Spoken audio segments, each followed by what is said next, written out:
10th of May 1940, as thousands of Panzers and hundreds of thousands of men stood poised on the borders of Germany to launch a massive assault on France and the Low Countries. 11 gliders, packed with 85 elite paratroopers, sailed silently overhead. Their objective, a massive state-of-the-art fortress and one of the most heavily defended locations on Earth. In this video, using the latest technology, wartime mapping, historical and modern day footage, as well as personal testimony of those who were there, we'll follow those men and explore the extraordinary fight that history remembers as the assault on Eben Emael. By the spring of 1940, the Third Reich had already crushed Poland, overran Denmark and toppled Norway, gaining invaluable strategic, operational and tactical expertise along the way, and now all signs were pointing at an imminent invasion of the West. The Western Allies, Britain and France, expected a repeat of the 1914 Schlieffen Plan, a swift German advance through Belgium into northern France, which would open the way to capture Paris and decisively knock France out of the war. In response, the Allies devised the so-called Dial Plan, or Plan D, which relied on the following presuppositions. 1. The formidable French Maginot Line running along this part of the Franco-German border would block the direct German invasion from the east. 2. The dense and hilly woodlands of the Ardennes in the centre would remain impassable to German panzer formations and would thus funnel them into the flatlands of Belgium. And 3. That Belgian fortifications would delay the Germans long enough for the main Anglo-French armies to move into the country and deploy on the Dial Line here, where the decisive battle with the Wehrmacht would take place. The plan was solid on the surface, but the fact is two very different wars were being fought in 1914 and 1940. Now, modern tanks, dive bombers, armoured personnel carriers, improved tactics and communications all combined to offer a new way to fight: Blitzkrieg. The sickle stroke, or case yellow as it was named, would direct the bulk of the Wehrmacht's panzer formations to punch through the weakly defended Ardennes between the Maginot Line and the main Allied armies in Belgium, and once through the woodlands, the panzers would strike out towards the Channel coast, cut off the best Allied formations from Paris and threaten their exposed flanks and rear, destroying them in the process. But for that bold and high-risk stroke to work, the German armies would also have to invade Belgium, pinning the Allied formations in the country, not allowing them to counterattack and spoil their drive for the coast. And that was a problem. In their path stood 16 modern artillery fortresses, blocking the way through the city of Liège. One stood out from the rest: Fort Eben Emael. Completed in 1905 next to its namesake village, it was built on a hill overlooking the Meuse River and the 80-metre wide Albert Canal. Let's take a closer look. The fort itself was dug into this hill with 4 kilometres of underground tunnels connecting more than 20 formidable fighting positions. 15 of those were heavily fortified concrete casemates, housing numerous machine guns and 3 rapid-firing 60mm anti-tank guns each. They covered virtually all of the approaches to the fort: the canal to the north, the heavily mined fields to the east and south, and a water moat to the west. And as we can see in this modern day footage, on the roof of the fort, atop the hill, were 5 massive rotating steel armoured turrets, 4 of them housing twin 75mm guns, and this one, in the centre, the Couple 120, housing twin 120mm heavy howitzers capable of striking any target in a 17km wide radius. Fort Eben Emael was a marvel of military engineering and by all accounts impregnable. That is, but for one critical weakness: the sky. Enter the Fallschirmjäger, the German paratroopers. Airborne infantry was a relatively new concept in 1940, but the Wehrmacht was, by all accounts, ahead of the curve, especially its vaunted 7th Air Division. An all-volunteer force, the 7th had already participated in the Danish and Norwegian campaigns, successfully performing the first large-scale airborne operations in history. And now, in preparation for the invasion of the West, a special task force was being formed within the division, Sturmabteilung Koch. Named after its commander, Hauptmann Walter Koch, this assault battalion was tasked with securing 4 vital objectives in Belgium: these 3 strategic bridges on the Albert Canal, and of course Fort Eben Emael. To achieve that, 4 company-sized Sturmgruppe, or assault groups, were formed, named Stahl, Eisen, Beton, and our focus for this video, Granite. Assault Group Granite was commanded by this man, Oberleutnant Rudolf Witzig. Just 24 years of age, he was an experienced combat engineer and a brave, disciplined, enthusiastic and highly competent young officer.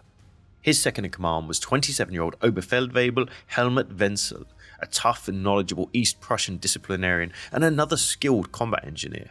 He, like all German NCOs, was trained to take command up to 2 ranks higher than his own, a quality which would prove to be crucial during the Eben Emael operation. Witzig and Wenzel put their elite paras through the harshest of training regimes in the time he was allotted before the invasion. The men of Granite performed parachute jumps, glider landings, and crucially went through pioneer or combat engineer training courses, becoming experts with the new experimental German hollow charge explosives. All this for a mission they would not even be told about till the very eve of the invasion. And so, with preparation complete, at 0330 hours on May the 10th, 1940, all 4 task forces were loaded up onto their gliders, itching to get into action. On Cologne-Oldheim Airfield, 11 Ju-52s, towing the same number of DFS 230 gliders, revved up their engines. Packed within were 85 men of Witzig's assault group Granite, divided into 11 squads or troops. Each had been assigned its own separate objective.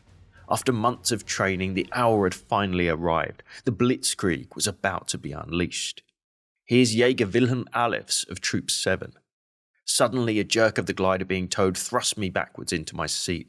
We were sloshing around as the tow rope tightened and we took off with the plane ahead of us. This is it. We all began to sing the chant of the Fallschirmjäger. Red shines the sun. Be ready.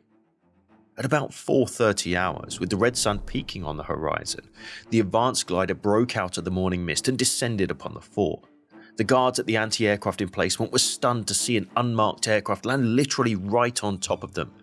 The DFS 230 glider's wing crashed straight into the Belgian Mika Jaeger, knocking it out and completing the first objective of the mission without a single shot being fired. There could be no better testament to the unmatched skills of Troop 5's pilot Erwin Haug, one of the pre-war competitive glidermen personally picked for this mission by Lieutenant Witzig. From within the glider, Troop 5 leapt into action, spraying the Belgian position with automatic fire and a hail of grenades. Within seconds, 1 Belgian soldier was killed and 2 more were wounded and another 4 surrendered. The first engagement of the day was decisively won by the Germans, but crucially, the main AA defence of the fort had been neutralised. Like clockwork, the remaining gliders now swept down on their designated landing zones. Troop 8 swooshed right over and landed here, north of 5's position, less than 20 metres from their objective, the 75mm turret Kuppel Nord. Troop 7 landed near to the 2 northern turrets, and Troop 6 here, just south of them. 9 landed here, near the machine gun casemate Mi-Sud, and 4 hit the ground around 80 metres away from another casemate, Mi-Nord. And finally, Troops 1 and 3 landed down here, aiming for casemates Maastricht 1 and 2. Achieving complete surprise, the Fallschirmjäger went into the attack. Let's now zoom in on the ground level and follow the action as it unfolded. As paras of Troop 8 jumped out of their glider, they were met by a murderous machine gun fire which erupted from this location, the Mika Hut building. Troop 5 immediately charged the position, ruthlessly eliminating the brave defenders. But the ambush cost the Germans 2 dead and 1 wounded, including Troop 8's leader, Oberjäger Otto Unger, the first German casualties of the day. With their blood up, the rest of Troop 8 rushed Kuppel Nord at top speed, and its twin 75mm guns turned towards them. The crew inside were hauling canister shells up the cramped bottom entrance when a massive 50-kilo hollow charge exploded on top of the turret. The devastating overpressure shattered the whole structure, and the turret collapsed, killing 1 crewman and wounding others, leaving it a smouldering ruin. Meanwhile, on the other side of the fort, Troops 6 and 7 discovered that the 2 northern turrets were in fact nothing more than metal decoys. Nonetheless, they decided to blow them up, as to leave no doubt to friendly units. Down south, Troop 9 landed right in the middle of a field of barbed wire, but as they were coming out, no fire erupted. Upon seeing the Germans land right in front of them, the Belgians at Mi-Sud panicked and closed their armoured shutters, fleeing down into the fort without firing a single shot. Another position lost. As it turned out, the wrong alarm had been sounded in the fort, causing the bulk of the garrison to man the ground level defences instead of the hilltop ones. A catastrophic blunder, which would cost the Belgians dearly. Then, Earth-shattering explosions were heard at Maastricht 1 and 2, where the 12.5 kilo explosive charges of Troops 1 and 3 caused a chain explosion of the casemate's own anti-tank shells, which blew all of their guns out of the gun ports, opening the way for the Germans to storm in and secure the positions. Over at Minot, Troop 4 under Witzig's second-in-command, Helmut Wenzel, fought tenaciously with the Belgian machine gunners, but through fire and manoeuvre they managed to climb up on top of their bunker. The Belgians immediately retreated, closing down their shutters, but the Germans came prepared. Minot was down, and so was the Eben Emael observation turret. It was now that Wenzel had realised that their commander, Oberleutnant Witzig, never made it to the fort. Wenzel immediately took command, and no sooner a glider arrived on top of the fort. It was Troop 10, bringing much needed reinforcements and crucially 2 radios. The radio men, together with the Luftwaffe's forward air controller, Lieutenant Egon Delica, linked up with Wenzel and set up a field headquarters here at the ruins of Minot casemate. A report was immediately transmitted. Ziel erreicht, alles in Ordnung. Target reached, everything in order. As the dawn turned to day, the Luftwaffe arrived.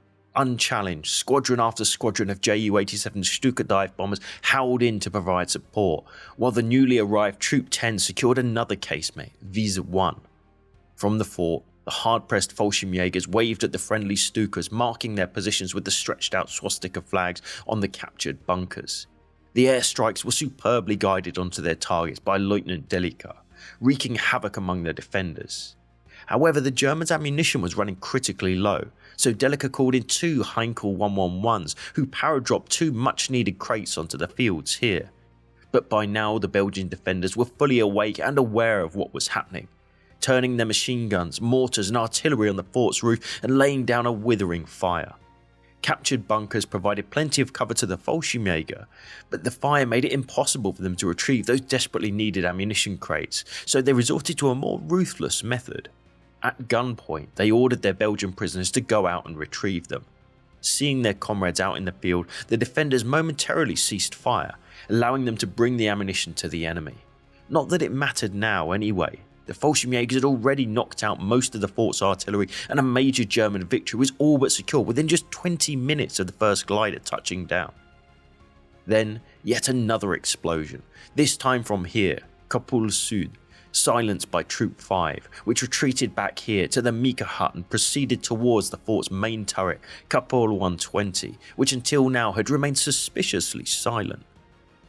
Located here at the centre of the hilltop, it remained inactive all this time, up until the point when the men of Troops 5, 8 and 10 approached it, hoping to link up with Troop 2, who by all rights ought to have blown it to pieces by now. Then, a gunshot rang out from the turret, killing Troop 10's glider pilot, Willy Hubel. It was now that the Fallschirmjäger realised that Troop 2 also never made it to the fort, and that their twin-gun Behemoth was in fact fully operational. The turret started to turn, gunfire erupting all over the place from various gun ports, with the Germans returning the favour from outside. The paratroopers, though, trained in the aggressive do-or-die spirit, rushed the turret and shoved 1 kilo demolition charges right down the barrels of its twin 120mm guns, blasting open the breaches and silencing the crew, then shortly after finishing off with a 50 kilo hollow charge which knocked it out for good. A noticeably drunk paratrooper, Ernst Gretscher of Troop 5, climbed up and sat on top of the couple, fooling around like a child on the playground, until he was rebuked by his squad leader and ordered to get a move on. With all the turrets now silenced for good, the only remaining objective for Witzig's men was to survive and wait for the Panzers. But where was Witzig? Here's Kurt Engelmann of Troop 4. It was around 0830 hours when, out of nowhere, a lone glider flew right over the fort and landed not far away from the northern rampart. It was Oberleutnant Witzig with Troop 11. We could hardly believe it. Our resolve was instantly revitalised. We were overjoyed to see him. Lieutenant Witzig's glider had been forced to land in a meadow beside the Rhine when the tow rope broke shortly after takeoff. Remarkably, he managed to signal another Ju-52 and get it to land on that meadow, rehook the glider and take off again. Although several hours late, the fresh men of Troop 11 and Lieutenant Witzig were a very welcome sight to the men on the ground. Wasting no time, after a quick greeting, he resumed his usual no-nonsense attitude and requested a briefing on the situation from Wenzel. Meanwhile, the Belgian commander, Major Jean-Lucien Jotrin, had urged his subordinates to get a counterattack going. There were still over 1,000 men inside the fortress, but they simply couldn't get out. A squad of Belgian riflemen emerged from this bunker near the fort's entrance, known as Block 1, and advanced toward Troop 3's position here near Block 2. Then, all of a sudden, the Block 2 bunker, sprayed with a flamethrower and finished off with a devastating explosive charge, erupted in an explosion. A rare moment captured on camera in this famous World War II footage filmed right here at the edge of the western water moat. The stunned Belgians, though, who barely made it 20 meters into the counterattack, turned and fled back to Block 1. By the evening of the 10th, after 18 hours of brutal fighting, Witzig's men still stubbornly held on to their positions when, at about 22:30 hours, the 1st Panzers appeared on the other side of the canal with infantry and combat engineers in support. Amazingly, with them arrived the Fallschirmjägers of Troop 2, whose mishap, similar to Witzig's, also forced them to land in Germany, where they borrowed a truck from a nearby supply unit and rejoined their comrades. The Canne Bridge was destroyed, so the paras of Assault Group Eisen and Granitz Group 2 assisted German pioneers in setting up a crossing with rubber boats and barges. Now the only remaining strong point in their way was Canal Nord, located right here on the northern tip of the fort overlooking the Albert Canal. Even the Panzers on the opposite bank were having trouble suppressing its 3 60mm anti-tank guns, so Oberleutnant Witzig's men used a rope to lower an explosive charge from this cliff down to the enemy gun ports. It was all over now, a fact quite apparent to the fort's commander, Major Jotrin. The impression of our situation upon those of us who lived through it was disastrous. We had always thought ourselves safe and secure under all of that steel and concrete, and now we felt like prisoners in our own fort. By 1100 hours, with the Panzers pouring across and the Fallschirmjäger breathing down their necks, seeing no other option, Major Jotrin ordered a formal surrender. All told, 1,000 Belgian soldiers emerged from the smoking ruins of Fort Eben Emael, and the path to Liège was open. Their work done, Lieutenant Witzig and his men, having achieved the unthinkable, were pulled out of the line and watched on as their comrades advanced deep into the heart of Belgium. As a result of that remarkable success, all of the officers of Koch's battalion received a Knight's Cross, Germany's highest military award, and each and every man of Witzig's assault group received an Iron Cross First Class, with the humorous exception of Ernst Gretscher, who, for his open display of drunkenness, had to settle for the Second Class. And so, Case Yellow began with a thunderclap. 85 Fallschirmjäger had defeated an enemy more than 10 times their number, losing just 6 men killed and 19 wounded, securing a spectacular victory, the first successful glider-borne operation in the history of warfare. Thanks for watching. If you enjoyed this content, be sure to check out our other videos on the 1940 campaign right here on YouTube. And if you enjoy World War II generally, be sure to check out our dedicated podcast, World War II Both Sides of the Wire, where each week our historians Professor Matthias Strone and Jesse Alexander explore famous actions of the conflict from both the Allied and Axis perspectives. Available wherever you get your podcasts. That's all this time. We'll see you again soon.